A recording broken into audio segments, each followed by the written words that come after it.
समन्ता चक्रवालेषु अत्रा गच्छन्तु देवता सदामं मुनिराजस्य शृण्वन्तु सगमोक्षदम् धम्मश्रवणकालो अयं भदन्ता धम्मश्रवणकालो अयं भदन्ता धम्मश्रवणकालो अयं भदन्ता नमो तस्सा भगवतो अरहतो सम्मा सम्बुद्धास्सा नमो तस्सा भगवतो अरहतो सम्मा सम्बुद्धास्सा नमो तस्सा भगवतो अरहतो सम्मा सम्बुद्धास्सा।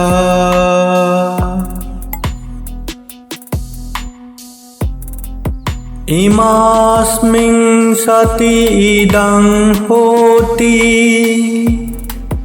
इमास्मुपादाय इदं उपजति इमास्मि असति इदं न होति इमास्स निरोधा इदं निरोधति। साधु साधु साधु।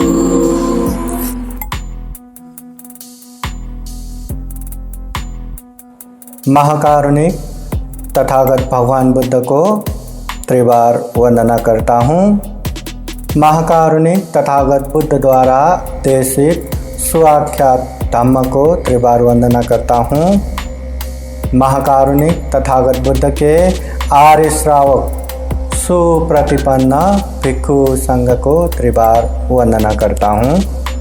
परम पूजनीय बोधिसत्व डॉक्टर बाबा साहब अम्बेडकर, उपस्थित हुए श्रद्धा संपन्न बुद्धि संपन्न उपासक उपासिकाएं, आज विशेषतः बुद्ध धम्म के एक महत्वपूर्ण सिद्धांत प्रतीत्य समुत्पाद सिद्धांत के विषय में चर्चा करने वाले हैं। सबसे पहले हम चाहे बुद्ध पूजा करें, चाहे त्रिशरण ले, हर जगह पे हम बुद्ध धम्म संघ के शरण में जाते हैं, बुद्ध धम्म संघ का शरण ग्रहण करते हैं। इस दुनिया में बुद्ध का उत्पन्न क्यों होता है? त्रिपिटक साहित्य में लिखा है, बुद्धो वो लोके समुपन्नो हिताय सब्बपानिना। दुनिया में तथागत बुद्ध का उत्पन्न इसलिए होता है कि लोक के प्राणियों को हित और कल्याण करने के लिए। दुनिया में एक एक बुद्ध भी उत्पन्न होता है तो ढेर सारे लोगों का कल्याण होता है। बहुत सारे लोग ज्ञान प्राप्त करते हैं, मार्ग फल में प्रतिष्ठित होता है, श्रोतापत्ति, सकितागामी, अनागामी, अरहत फल भी प्राप्त करते हैं। इसलिए लोक में बुद्ध उत्पन्न होता है। धम्मो लोके समुपन्नो सुखाय सब्बपानिनम्। इस दुनिया में धम्म का उत्पन्न होता है तो उसका मूल उद्देश्य यही है, सभी प्राणियों को सुख देना। जो भी अच्छे से धम्म सुनता है, जो भी धम्म को अच्छे से ग्रहण करता है, पालन करता है, अभ्यास करता है, उन लोगों को निश्चित रूप से सुख आना ही है। अगर सुख ना आए तो वो धम्म है ही नहीं। इसलिए लोक में धम्म का उत्पन्न होता है। संगो लोके समुपन्नो पुण्य खेतंग अनुतरंग। संग का उत्पन्न इसलिए भी होता है कि लोक में अनुत्तर पुण्य रूपी खेत समान आहुनैयो पाहुनैयो दक्षिणियो अंजलि करुणैयो। चाहे हम आह्वान करें, नमस्कार करें, चाहे हम अतिथि के रूप में, पाहुना के रूप में सत्कार करें, चाहे हम दान दक्षिणा दें, चाहे हम हाथ जोड़ के नमस्कार करें, हर तरह से संग को ये जो सत्कार करते हैं उसका पुण्य अनुपम, अनुत्तर और बहुत ज़्यादा रहते हैं। इसलिए लोक में संग का उत्पन्न होता है। बुद्ध ने जो जीवन भर उपदेश दिया, जब से उन्होंने बुद्ध गया के बोधि वृक्ष के नीचे बुद्धत्व ज्ञान प्राप्त किया, बोधि ज्ञान प्राप्त किया, उसके बाद उन्होंने बहुजन हिताय बहुजन सुखाय के लिए गांव, नगर, जनपद, देश देशांतर चारिका करते हुए निरंतर धम्म का प्रचार प्रसार किया। और उनका धम्म और विनय, उनके महापरिनिर्वाण बाद जब उनके योग्य और सक्षम भिक्षुओं ने एक ही जगह संग्रह किया धम्म और विनय, जो आज के समय में त्रिपिटक के रूप में हमारे सामने है, वो त्रिपिटक में भी तथागत बुद्ध के 84,000 धम्म स्कंद है। तथागत बुद्ध के जो वाणी, जो उपदेश खूब सारा है।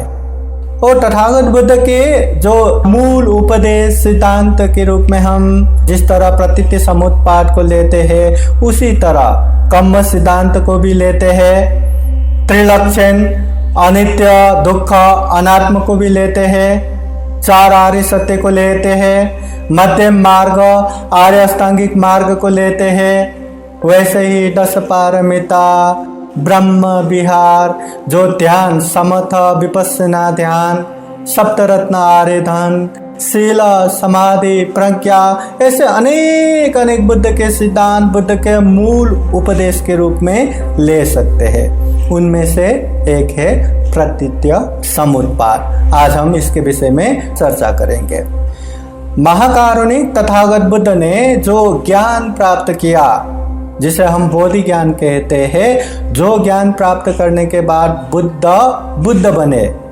बुद्ध जब तक ये ज्ञान प्राप्त नहीं करते तब तक उन्होंने अपने आप को बुद्ध के रूप में कहीं भी किसी को भी घोषणा नहीं किए थे। जब ज्ञान प्राप्त किया उन्होंने मैं बुद्ध बन गया करके घोषणा किया था। इसलिए ये जो बोधि ज्ञान है, बोधि ज्ञान में मूलतः 3 विशेष ज्ञान रहता है, ऐसा पाली साहित्य में उल्लेख हुआ है, जिसे पूर्वानुस्मृति ज्ञान, च्युत्योत्पत्ति ज्ञान और आसवक्षय ज्ञान कहते हैं। ये पूर्वानुस्मृति ज्ञान बोले तो पूर्व बातें या पूर्व जन्म की बातें सभी स्तर जानने की क्षमता, अनंत समय की बातें भी तथागत बुद्ध आराम से जान सकते हैं। यह है पूर्वानुस्मृति ज्ञान। उसके बाद है च्युत्योत्पत्ति ज्ञान।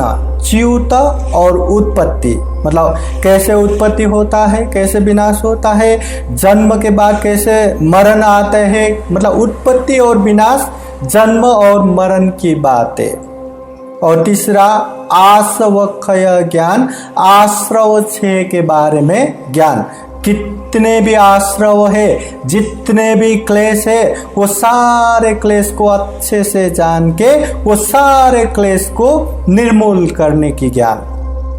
तो इनमें से तथागत बुद्ध ने जो च्युतोत्पत्ति ज्ञान प्राप्त किया, जो आश्रव छह ज्ञान प्राप्त किया, इन्हीं में ये प्रतीति समुत्पाद के बातें भी आते हैं। तो ये प्रतीति समुत्पाद के विषय में ये क्या है? तथागत बुद्ध ने जितने भी उपदेश दिए उन उपदेशों को त्रिपिटक के रूप में संग्रह किया है। त्रिपिटक में सुत्त पिटक, विनय पिटक, अभिधम्म पिटक है। सुत्त पिटक में भी 5 ग्रंथ है, दीघ निकाय, मध्यम निकाय, संयुक्त निकाय, अंगुत्तर निकाय, खुदक निकाय। तो यही सुत्त पिटक के एक ग्रंथ जो मध्यम निकाय है उसमें एक बहु धातुक सूत्र है। उस सूत्र में तथागत बुद्ध कहते हैं, इमास्मिन् सति इदं होति, इमास्मुपादायितं उपजति, इमास्मि असति इदं न होति, इमास्स निरोधा इदं निरोधति।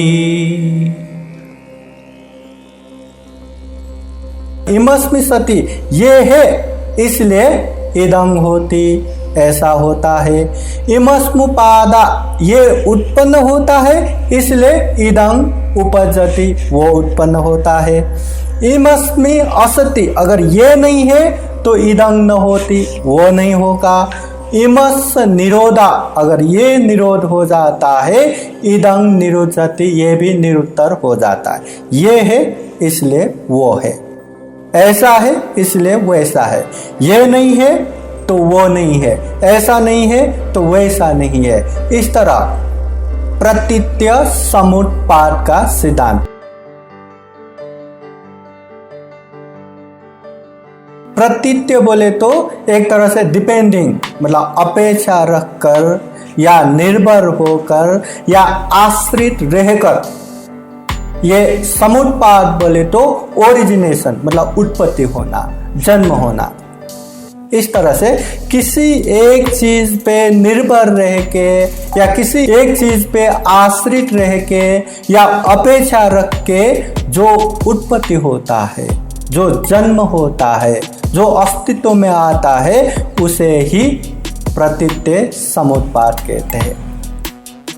प्रतीत्य मतलब किसी वस्तु के उपस्थित होने से, समुत्पाद किसी अन्य वस्तु की उत्पत्ति होना। प्रतीत्य समुत्पाद का मतलब ही एक वस्तु के उपस्थित होने से किसी अन्य वस्तु का उत्पत्ति होना। ये है इसलिए वो है, ऐसा है इसलिए वैसा है। इस तरह से प्रतीत्य समुत्पाद, ये है इसलिए वो है, ये कारण से वो उत्पन्न हुआ है। इस दुनिया में जो भी है, जितना भी है, बिना कारण कुछ भी नहीं होता। वह कारण होता है इसलिए कार्य होता है। आज हम ये कार्यक्रम कर रहे, ये कार्यक्रम का भी एक कारण है। ये वर्षावास कार्यक्रम या धम्म के विषय में और जानने की या पुण्य करने की, ऐसा कारण है इसलिए ये कार्य हो रहा है। ऐसे ही प्रतीत्य समुत्पाद को कार्य कारण का सिद्धांत भी कहते हैं। हर कार्य का कारण है, हर कारण है इसलिए कार्य होता है। दुनिया में जो भी उत्पन्न होता है उसे कार्य कहते हैं, और प्रत्येक कार्य का कोई न कोई कारण अवश्य होता ही है। बिना कारण कुछ भी कार्य नहीं हो सकता। ये कारण के उपस्थित होने पर कार्य की उपस्थित होता है। अब एक दो हम उदाहरण से समझ लेते हैं। कोई सुनार जो सोने का गहना बनाता है, तो वो सोने का बड़े अच्छे अच्छे गहना बनाते हैं। ये जो सुनार है वो कारण हो गया, और जो अच्छे अच्छे गहने बन के आता है वो कार्य हो गया।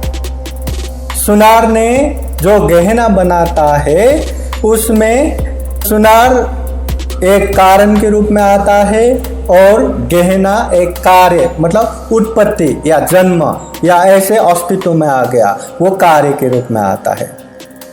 वैसे ही ये काट के अनेक चीजें बनाने वाले बढ़ई, एक बढ़ई काट से अनेक अनेक चीजें बनाता है, कुर्सी बनाता है, टेबल बनाता है। तो ये जो बढ़ई है वो कारण है, और उसकी कारण से वहाँ टेबल या कुर्सी उत्पन्न होता है, वो कार्य है। कारण है इसलिए कार्य हो गया। और एक उदाहरण ऐसा भी है, एक वो मटका बनाने वाला कुम्हार, वो मिट्टी से अनेक तरह का मटका बनाता है। तो ये जो मटका बनाने वाला जो कुम्हार है वो कारण हो गया, और उसकी वजह से वहाँ जन्म हो गया, उत्पत्ति हो गया, मटका वो कार्य है। इसलिए कार्य कारण सिद्धांत। और यहाँ भी कारण दो प्रकार के हैं। तो एक है निमित्त कारण और दूसरा है उपादान कारण। निमित्त कारण बोले तो किसकी वजह से वो उत्पन्न हो गया। जैसे यहाँ सोना बनाता है तो सुनार हो गया, ये कुर्सी टेबल बनाता है वो बढ़ई हो गया, या मटका बनाता है वो कुम्हार हो गया। ये निमित्त कारण है। और उपादान कारण बोले तो किस चीज से उत्पत्ति हुआ है। जैसे यहाँ गहना बनता है तो सोना उपादान कारण हो गया, ये मटका बनता है मिट्टी से तो मिट्टी उपादान कारण बन गया, ये टेबल कुर्सी ये जो काठ से बनता है, ये काठ जो उत्पत्ति का मूल वजह है, इसे उपादान कारण बोलता है। इसलिए इस दुनिया में जितने भी कार्य होता है उसका कोई न कोई कारण अवश्य रहता है। हम यहाँ बैठे बैठे दूर कहीं पे धुआं निकल रहा है तो वो देखते ही हम अनुमान लगा सकते हैं कि वहां पे कहीं ना कहीं तो आग जरूर लगा है, बिना आग के धुआं तो निकलता नहीं।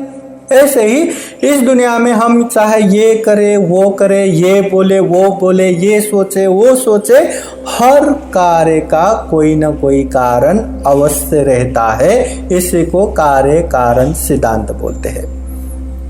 तथागत बुद्ध ने जो बोधि ज्ञान प्राप्त किया, जो 4 आर्य सत्य ज्ञान प्राप्त करके बुद्ध बने, वो 4 आर्य सत्य में इस दुनिया में अगर दुख व्याप्त है तो दुख का कारण है, और ये दुख का कारण ढूंढने का काम ही ये प्रकृति समुत्पाद करता है, ये कार्य कारण सिद्धांत करता है।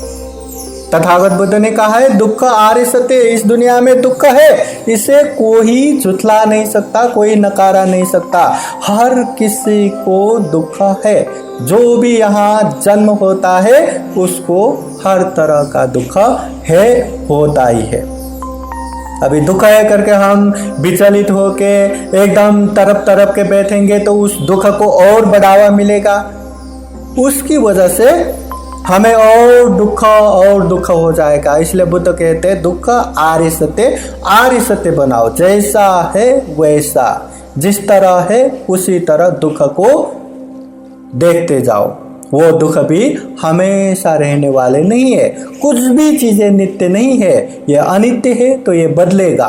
अगर ऐसा समता भाव से देखने की क्षमता हमें विकास हो गया तो दुख हमें ज्यादा दुखी नहीं बना सकता। तो दुनिया में दुख है तो दुख का कारण भी है, दुख समुदय आर्य सत्य।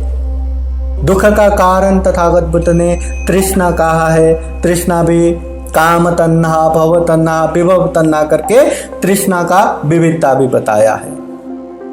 दुख का कारण तृष्णा है तो निश्चित रूप से तृष्णा मुक्त अवस्था भी है। जहां पे दुख कुछ भी नहीं है ऐसी जगह भी है, वो क्या है? निर्वाण। तथागत बुद्ध ने सभी क्लेशों से मुक्त, सभी दुखों से अलग वो अरहत मार्ग को निर्वाण कहा है। और निर्वाण जैसे ही ज्ञान प्राप्त हुआ वो निर्वाण हो गया। निर्वाण भी सोपाधिशेष अनुपाधिशेष है। सोपाधिशेष क्लेश खत्म हो गया, शरीर बाकी है। अनुपाधिशेष मतलब क्लेश भी खत्म हो गया, ये शरीर भी नष्ट हो गया। मतलब एक अरहत व्यक्ति का मृत्यु होना उसे अनुपाधिशेष निर्वाण कहते हैं। इस तरह दुख मुक्त अवस्था भी है। और वहां पहुंचने के लिए तथागत बुद्ध ने मध्यम मार्ग इसका रास्ता बताया है, मतलब आर्य अष्टांगिक मार्ग बताया है। वो आर्य अष्टांगिक मार्ग में सम्यक दृष्टि, सम्यक संकल्प, सम्यक वचन, सम्यक कर्मांत, सम्यक आजीविका, सम्यक व्यायाम, सम्यक स्मृति, सम्यक समाधि, ये 8 आर्य अष्टांगिक मार्ग को शील समाधि प्रज्ञा भी कहा है। ये जितने भी दुख है दुख का कारण है, और दुख मुक्त अवस्था है और दुख मुक्त होने का राह भी है आर्य अष्टांगिक मार्ग। इस तरह तथागत बुद्ध ने ये प्रतीति समुत्पाद कार्य कारण सिद्धांत को मूलतः दुख मुक्त अवस्था या दुख मुक्ति का जो कारण है उसमें ही विशेष ध्यान दिया है। प्रतीति समुत्पाद का मूल उद्देश्य ही दुख का कारण खोज करना, जो दुख समुदय आर्य सत्य है। अब ये दुख के जो कारण है इसी को देखते देखते वहां तथागत बुद्ध ने प्रतीति समुत्पाद अंतर्गत 12 कदियां 12 वजह दिया है, सिलसिला दिया है, जिसे द्वादश निदान भी कहते हैं। ये प्रतीति समुत्पाद को द्वादश निदान भी कहते हैं, जो द 12 सोर्सेस, और भव चक्र भी कहते हैं, द व्हील ऑफ एग्जिस्टेंस। इसे जीवन मरण के चक्र भी कहते हैं, the cycle of birth and death. इसे संसार चक्र भी कहते हैं, संसार चक्र, द व्हील ऑफ वर्ल्ड। वैसे ही इसे law of dependent origination, law of causes and effect, dependent arising, condition को प्रोडक्शन, कॉजल कंडीशनिंग, ऐसा विविध नाम दिया है। जब ये दुख चक्र को नाश करके दुख मुक्ति के राह पे रखेंगे तो वहीं से ये धम्म चक्र भी बनता है, इसलिए इसे धम्म चक्र भी कहते हैं। इस तरह ये तथागत बुद्ध ने ये प्रतीति समुत्पाद को विविध नाम से उपदेश दिया है।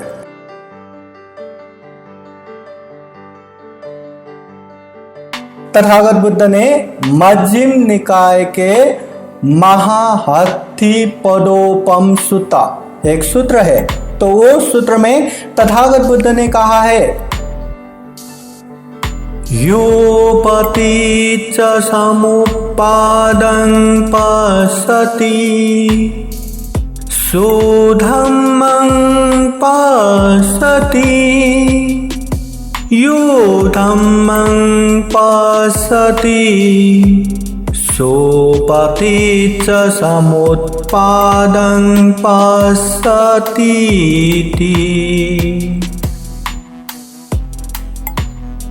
जिस तरह तथागत बुद्ध ने यो धम्मं पश्यति सोमं पश्यति, जो धम्म को देखेगा वो बुद्ध को देखे समान होगा, ऐसे बोला है। वैसा ही जो व्यक्ति प्रतीति समुत्पाद को देखता है वो धम्म को देखता है, और जो धम्म को देखता है वो प्रतीति समुत्पाद को देखता है।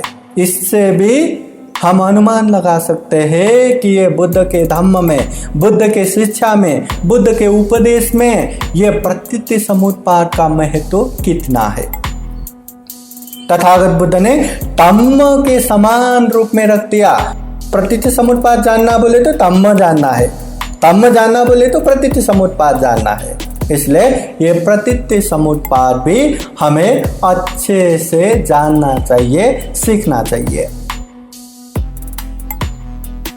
तथागत बुद्ध के समय में संजय परिव्राजक के पास उपतिस्स और कोलित, वो दोनों परिव्राजक बन के रह रहे थे, और उनके पास से सारा ज्ञान प्राप्त करने के बाद भी वो लोग खुश नहीं थे कि अमृत धम्म दुनिया में दूसरा ही कुछ होना चाहिए।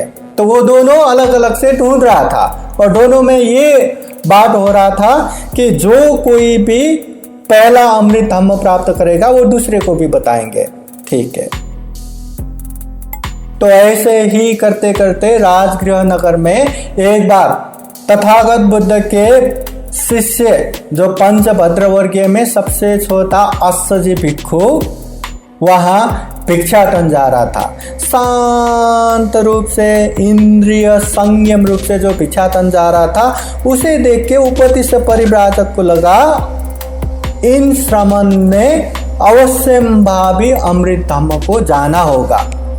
तो उनसे पूछते, मगर भिक्षाटन के बीच में उन्होंने नहीं पूछा, मौका देखते रहे। उनके पीछे पीछे जाके जब मौका मिलेगा तभी पूछेंगे।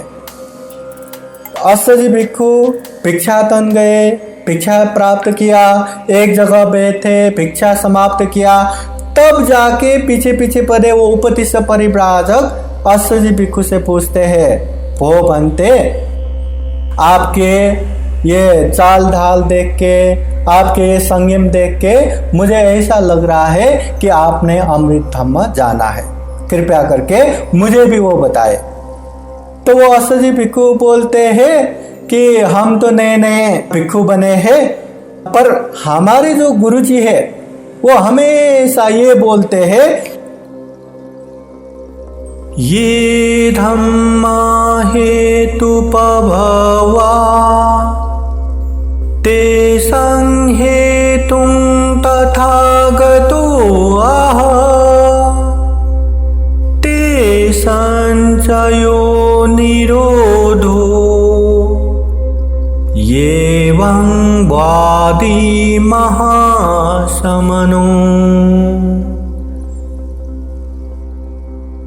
ये धम्मा हेतु पभवा ते संहेतु तथागतो आह।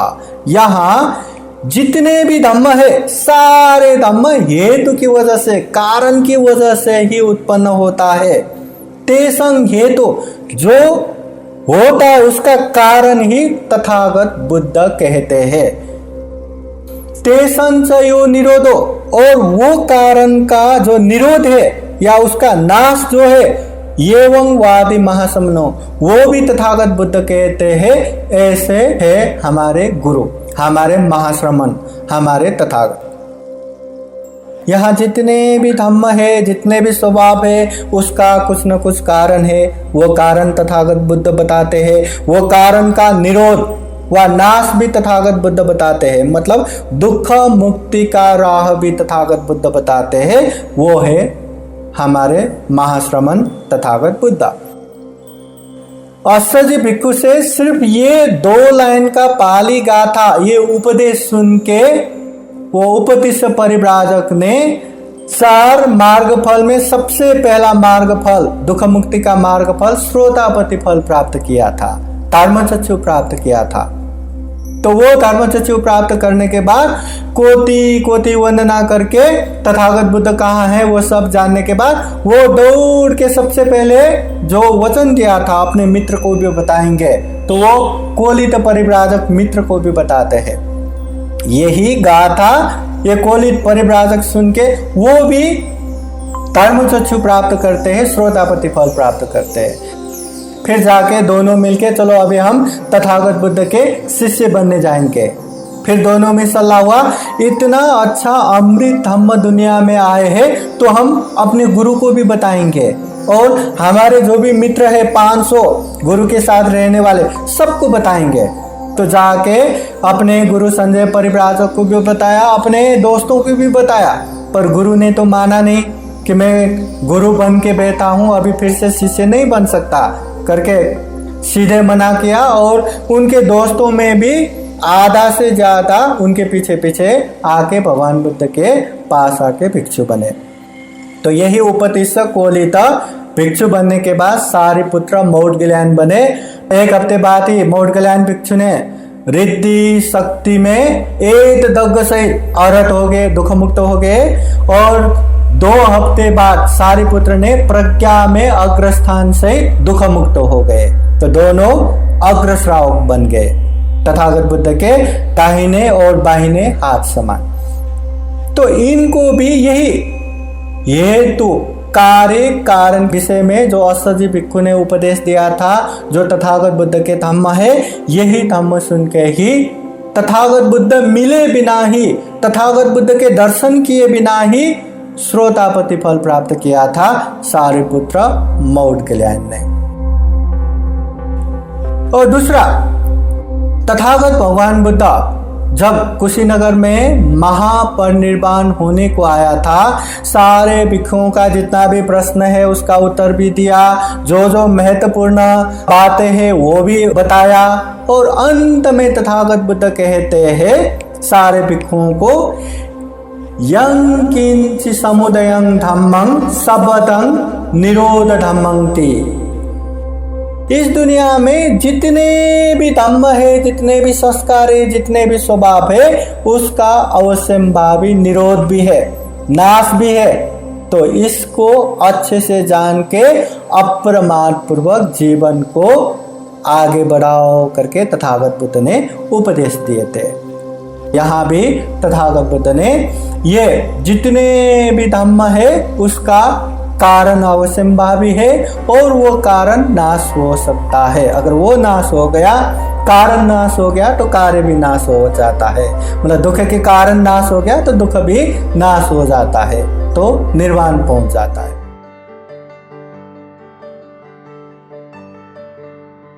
अभी हम प्रतीति समुत्पाद का मूल विषय पे प्रवेश करते हैं। तथागत बुद्ध ने त्रिपिटक के, सुत्त पिटक के संयुक्त निकाय में जो 5 वग्ग है उसमें से एक वग्ग निदान वग्गों में निदान संयुक्त, एक संयुक्त जिसमें संयुक्त निकाय में 56 संयुक्त है, उसमें से एक संयुक्त निदान संयुक्त। निदान संयुक्त के पहले बुद्ध वग्गों में एक सूत्र आया है पतिच्च समुत्पाद सूत्र, नामी प्रतीति समुत्पाद सूत्र। इसमें एक छोटा सा सूत्र है। तथागत बुद्ध कहते हैं प्रतीति समुत्पाद क्या है, तो प्रतीति समुत्पाद ये है। तो वो छोटा है इसलिए मैं मूल ग्रंथ ही आप लोगों को सुनाता हूं। मूल ग्रंथ पाली में कैसा लिखा है। ये वंग में सुतंग, ऐसा मैंने सुना है। ये भगवान बुद्ध के महापरिनिर्वाण बाद जब सारे धम्म और विनय को संग्रह करते हैं तो आनंद बनते द्वारा धम्म का संग्रह करते हैं। इसलिए हर सूत्र में ये वंग में सुतंग, ऐसा मैंने सुना है, यह आनंद बनते कहते हैं।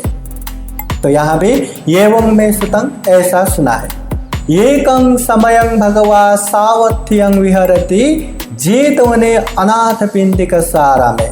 एक समय तथागत बुद्ध श्रावस्ती के जेतवन बुद्ध विहार, जिसे अनाथ पिंडिकाराम भी कहते हैं, अनाथ पिंडिक ने दान दिया इसलिए अनाथ पिंडिकाराम, तो वहां रह रहे थे तथागत बुद्ध।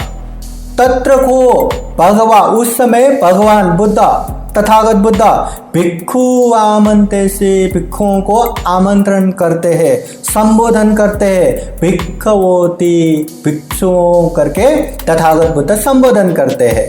पदंतेति, हाँ भदंत करके भिक्षु लोगों ते भिक्षु भगवतो पत्र सोसुं के भगवान बुद्ध को उत्तर देते हैं।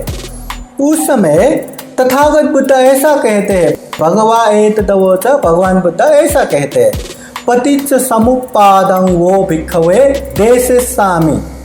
भिक्षुओं, आज मैं प्रतीति समुत्पाद का देशना करता हूँ या उसका उपदेश देता हूँ। तंग सुना था, उसे अच्छे से सुनो। साधुकं मनसि करो था, अच्छे से ध्यान से सुन के मनन करो। भाषिष्यामीति, मैं कह रहा हूँ, मैं बोल रहा हूँ, मैं सुना रहा हूँ करके तथागत बुद्ध कहते हैं। ये वंग भंते, हास भंते करके सारे भिक्षु लोग एक जगह बैठते हैं। तथागत बुद्ध संबोधन करते हैं, कत मोच भिक्षवे पतिच्च समुत्पादो। भिक्षुओं, ये प्रतीति समुत्पाद क्या है? तो तथागत बुद्ध फिर कहते हैं, अविद्या पच्चया भिक्षवे संखारा। भिक्षुओं, ये अविद्या के कारण संस्कार उत्पन्न होता है। हाँ, तो एक गाथा ये, अविद्या पच्चया संखारा, संखार पच्चया विज्ञानं, विज्ञान पच्चया नाम रूपं, नाम रूप पच्चया सलायतनं, सलायतन पच्चया फस्सो, फस्स पच्चया वेदना, वेदना पच्चया तन्हा, तन्हा पच्चया उपादानं, उपादान पच्चया भवो, भवपचया जाति जातिपचया जरा मरणं शोकपरिदेव दुःखदोमनस्सुपायासा सम्भवन्ति एवमेतस्य केवलस्य दुःखखण्डस्य समुदयो होति अयं उच्यते भिक्खवे पतिच्च समुप्पादो।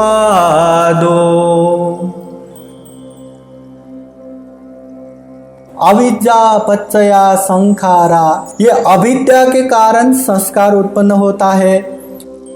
संखार पच्चया विज्ञानम, संस्कार के कारण विज्ञान उत्पन्न होता है।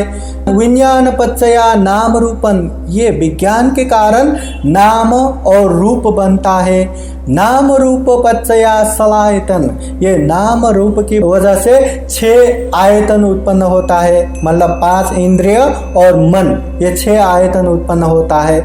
सलायतन पचया फस्सो, ये जो इंद्रिय होने की वजह से, ये आयतन होने की वजह से वहाँ स्पर्श होता है।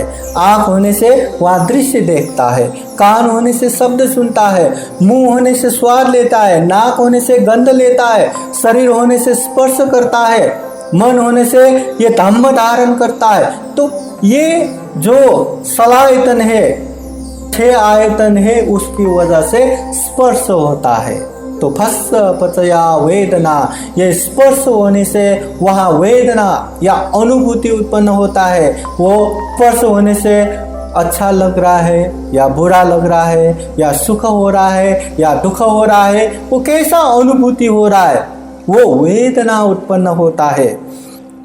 वेदना पचया तन्हा, ये वेदना की वजह से तृष्णा उत्पन्न होता है। अच्छा लगा तो उसी में वो चाहिए चाहिए, बुरा लगा तो दूर होना है, दूर रहना है, मतलब ये आसक्ति निर्माण हो गया, तृष्णा निर्माण हो गया, अटैचमेंट निर्माण हो गया।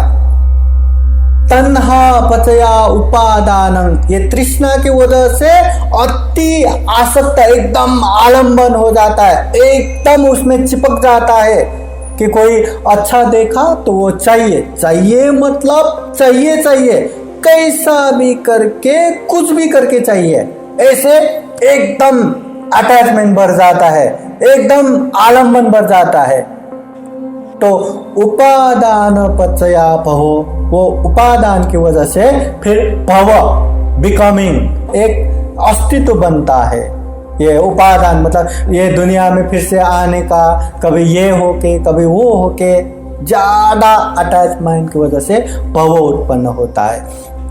भव पचया जाति, जब अस्तित्व बनता है, जब भव बनता है, उसकी वजह से फिर वहाँ जन्म होता है। जाति पचया जरा मरणं, ये जन्म की वजह से ही वृद्ध और वहाँ मृत्यु हो जाता है। शोक परिदेव दुख दोमनस्सु पायासा संभवन्ति, अनेक तरह से शोक करना, विलाप करना, तड़पना, बेचैनी होना, हर तरह का दुख वहाँ शुरू होता है जन्म की वजह से।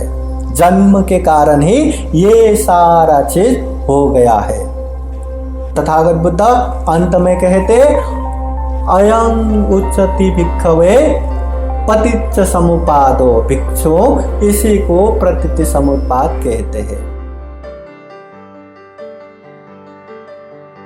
तथागत बुद्ध ने ये एक तरह से ही नहीं बताया, ये अविद्या की वजह से, संस्कार की वजह से, विज्ञान की वजह से नाम रूप इस तरह बताया है, कार्य कारण इस तरह से बताया है। तो हर कारण नष्ट होने से कैसे कार्य भी नष्ट होता है, इसका फिर उल्टे रूप से भी बताया है।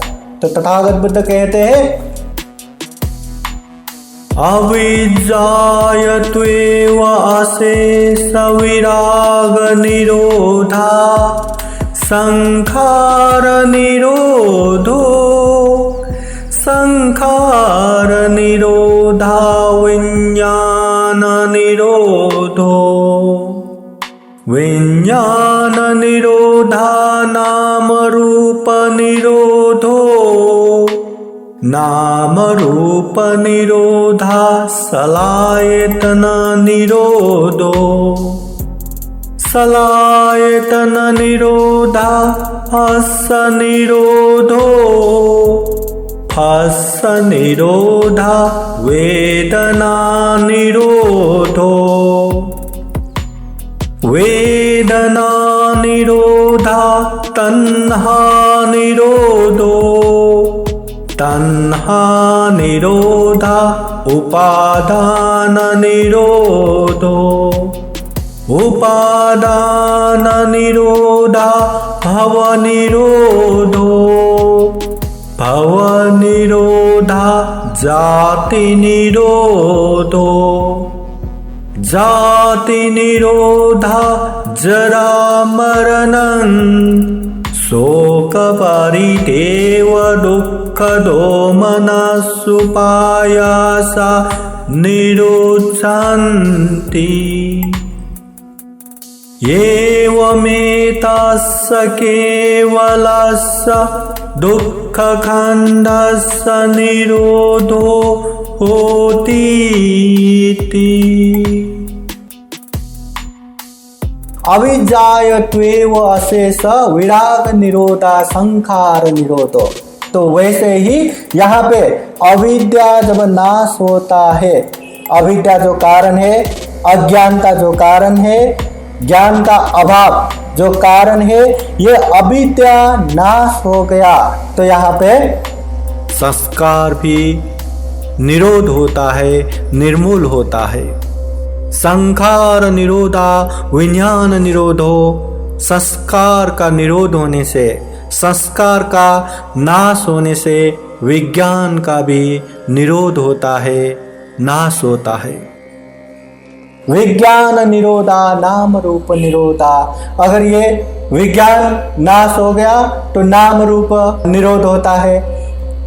नाम रूप निरोधा सलायतन निरोधो। अगर नाम रूप निरोध हो गया तो सदायतन या 6 आयतन भी निरोध होता है।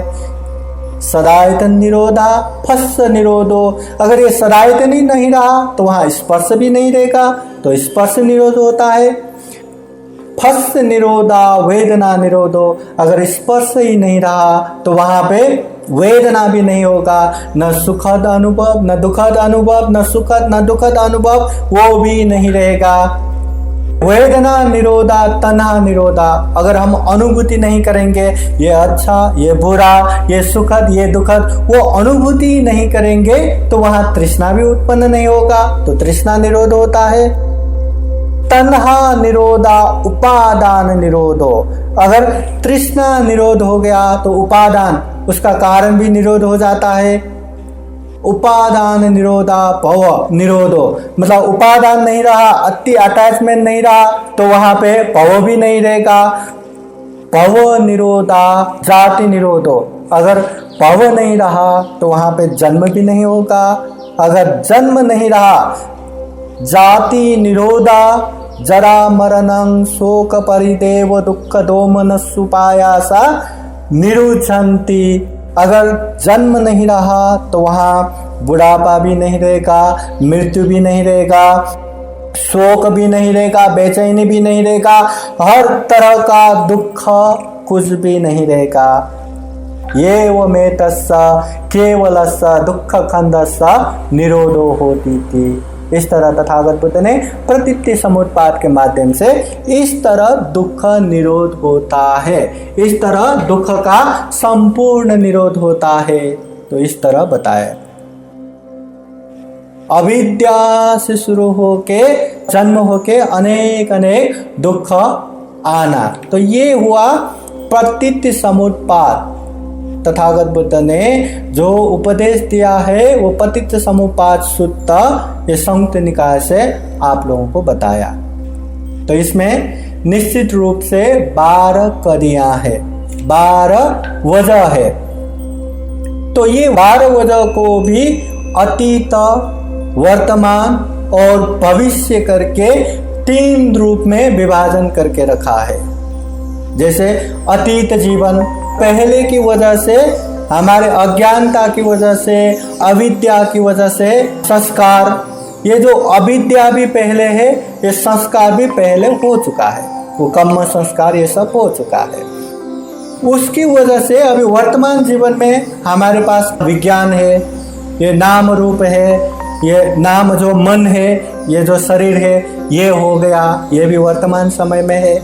ये 6 आयतन भी वर्तमान समय में है। स्पर्श जो हम हर पल हर क्षण कुछ न कुछ स्पर्श करते रहते हैं, ये भी वर्तमान समय में है। ये स्पर्श की वजह से जो कुछ न कुछ अनुभव हो रहा है, कुछ न कुछ संवेदना हो रहा है, कभी अच्छा कभी बुरा, कभी पता ही नहीं चलता, तो ये जितने भी संवेदना हो रहा है, वेदना हो रहा है, ये भी वर्तमान समय में हो रहा है।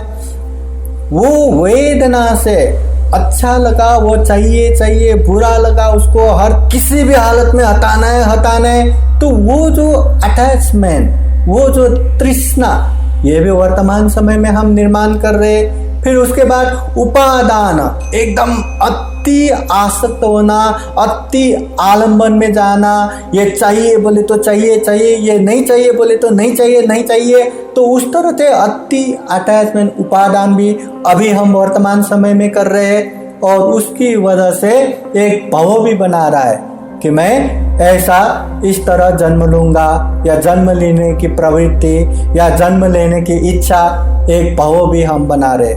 कभी ऐसे बन के जन्म लेना, कभी वैसा हो के जन्म लेना, ये अटैचमेंट तृष्णा की वजह से उपादान उत्पन्न हो गया, उसकी वजह से ये भव, ये प्रवृत्ति हम बना रहे। ये सारा वर्तमान समय में हो गया। और उसके बाद भविष्य, मतलब ये भव हमने बनाया, इसकी वजह से अभी हमारा जन्म निश्चित है, जिसे हम रिबर्थ कहते हैं, जिसे हम पुनर्जन्म कहते हैं। मतलब भविष्य में फिर से हमें जन्म होना है। क्यों? क्योंकि हमने वो टेंडेंसी बना चुके हैं, क्योंकि वो हमने प्रवृत्ति बनाया, क्योंकि वो हमने इच्छा बनाया। वो इच्छा क्यों? क्योंकि उपादान हुआ। वो उपादान क्यों? क्योंकि हमें तृष्णा हो गया। वो तृष्णा क्यों? क्योंकि हमें वेदना हो गया। वेदना क्यों? क्योंकि हमारा ये 6 आयतन से स्पर्श हो गया। ये स्पर्श क्यों? 6 आयतन की वजह से। ये 6 आयतन क्यों? क्योंकि हमें ये नाम रूप है। ये नाम रूप क्यों हो गया? क्योंकि हमें कॉन्शियसनेस, विज्ञान है। तो ये वर्तमान समय में जो भी हमारे पास है, उसकी वजह से हम भविष्य के लिए भी ये जाति बना रहा है, जन्म बना रहे।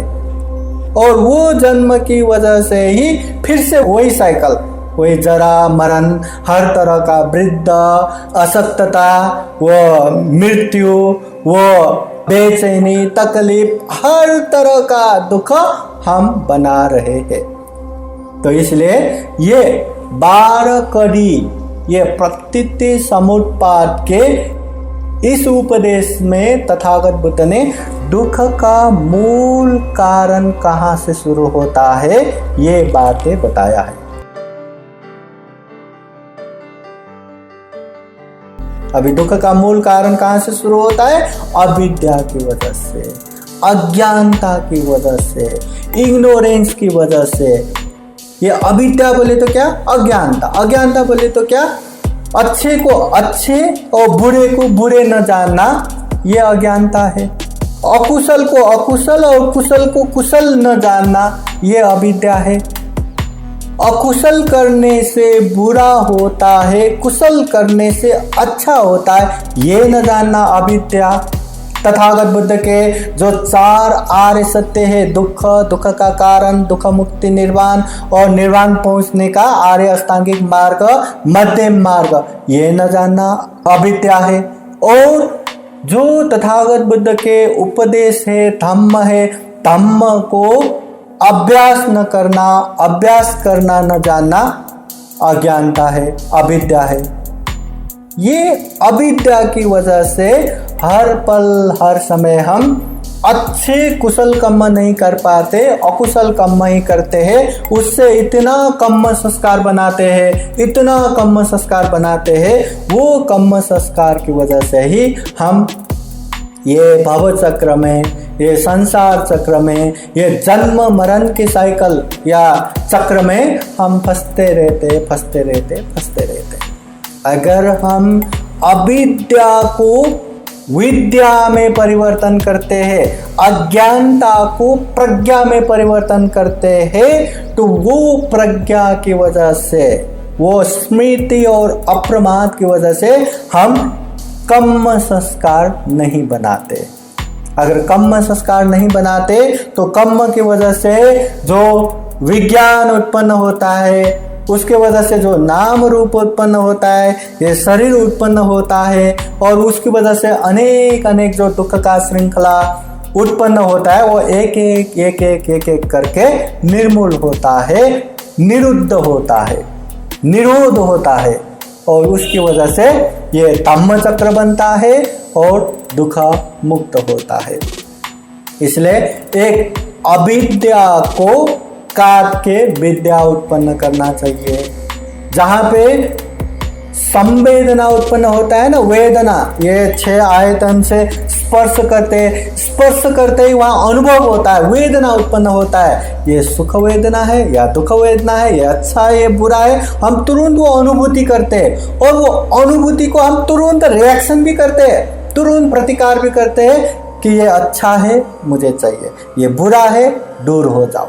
तो ऐसा हम वहाँ वेदना, जो संवेदना उत्पन्न होता है, वहीं पे हम तृष्णा उत्पन्न करते हैं। तो संवेदना को भी ध्यान से, प्रज्ञा से देखना चाहिए कि जो उत्पन्न हो रहा है वो क्या उत्पन्न हो रहा है। अच्छा उत्पन्न हो रहा है, अच्छा ठीक है, अच्छा उत्पन्न हो रहा है। बुरा उत्पन्न हो रहा है, ठीक है, बुरा उत्पन्न हो रहा है। दुखद उत्पन्न हो रहा है, ठीक है, दुख उत्पन्न हो रहा है। तो जैसा है वैसा ही देखते रहे, समता भाव से देखते रहे, प्रज्ञा भाव से देखते रहे, तो वो वेदना से तृष्णा नहीं बना सकता, तृष्णा उत्पन्न नहीं होता, और तृष्णा उत्पन्न नहीं हुआ तो फिर से ये दुख चक्र धम्म चक्र में परिवर्तन हो जाता है। तो ये बातें भी हमें याद करना चाहिए।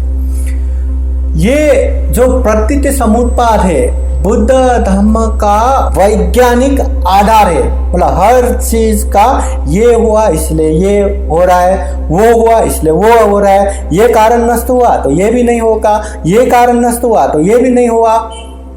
तो ये वैज्ञानिक आधार है ये प्रतीति समुत्पाद में। ये प्रतीति समुत्पाद की वजह से कर्मवाद, मतलब जिस तरह अविद्या से जो संस्कार बनता है, कर्म बनता है, और कर्म का बुद्ध धम्म में कितना बड़ा सिद्धांत है। हर धम्म, हर बुद्ध का उपदेश कर्म से संबंधित होकर जाता है।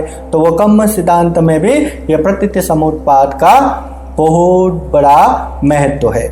अगर ये प्रतीति समुत्पाद को अच्छे से जानेंगे तो हम अनित्यवाद को भी अच्छे से पहचान पाएंगे। मतलब यहाँ ये कारण से ये कार्य उत्पन्न होता है, वो कारण भी अनित्य है, इस वजह से ये कार्य भी अनित्य है। यहाँ जो भी है, जितना भी है, सब अनित्य है। उत्पत्ति होता है तो विनाश होता है, जन्म होता है तो मरण होता है, मतलब कोई भी नित्य नहीं है यहाँ। तो ये अनित्यवाद को स्थापित करने के लिए भी प्रतीति समुत्पाद जानना बहुत जरूरी है। और उसके बाद जो अनात्मवाद बोलते हैं ना कि मैं, मेरा, या कोई बोलते हैं आत्मा है, तो ये प्रतीति समुत्पाद अच्छे से जान लेंगे तो वहाँ कोई सृष्टिकर्ता, ईश्वर या आत्मा जो अजर है, नित्य है, ध्रुव है, शाश्वत है, अमर है, ऐसा कुछ भी नहीं रहता। ये बातें भी स्पष्ट जान पाएंगे ये प्रतीति समुत्पाद को जानेंगे तो। इसलिए बुद्ध धम्म में, तथागत बुद्ध के उपदेश में प्रतीति समुत्पाद का महत्व खूब ज्यादा है। और प्रतीति समुत्पाद बुद्ध धम्म में जहाँ कहीं भी आ जाता है, पढ़ाया जाता है, पढ़ा जाता है। चाहे हम इसका शिक्षा ले ले, एजुकेशन ले ले, उसमें भी आ जाता है। कहीं भी अपने अपने तरह से ये प्रतीति समुत्पाद आता है। इसको भव चक्र के रूप में, दुख चक्र के रूप में, धम्म चक्र के रूप में इसका व्याख्या होता है। तो ये प्रतीति समुत्पाद जो तथागत बुद्ध के मूल उपदेश है, तो इसकी हमने ये प्रतीति समुत्पाद कैसे आता है, क्या आता है, और बुद्ध धर्म में प्रतीति समुत्पाद क्यों महत्वपूर्ण है, ये प्रतीति समुत्पाद तथागत बुद्ध ने कैसे बोला है, वो पाली गाथा द्वारा हमने यहाँ जान लिया। ये प्रतीति समुत्पाद तथागत बुद्ध के एक महत्वपूर्ण सिद्धांत है। प्रतीति समुत्पाद कार्य कारण सिद्धांत को अच्छे से जानेंगे तो हम बुद्ध के धम्म को जान लेंगे।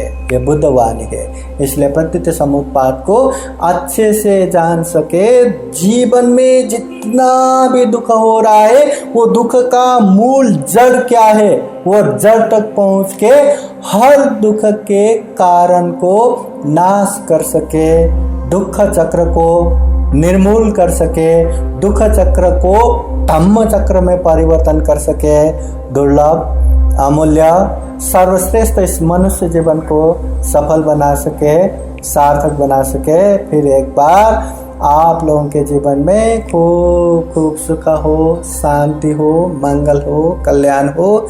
जीवन में बुद्ध धम्म संघ का आशीर्वाद हमेशा रहे।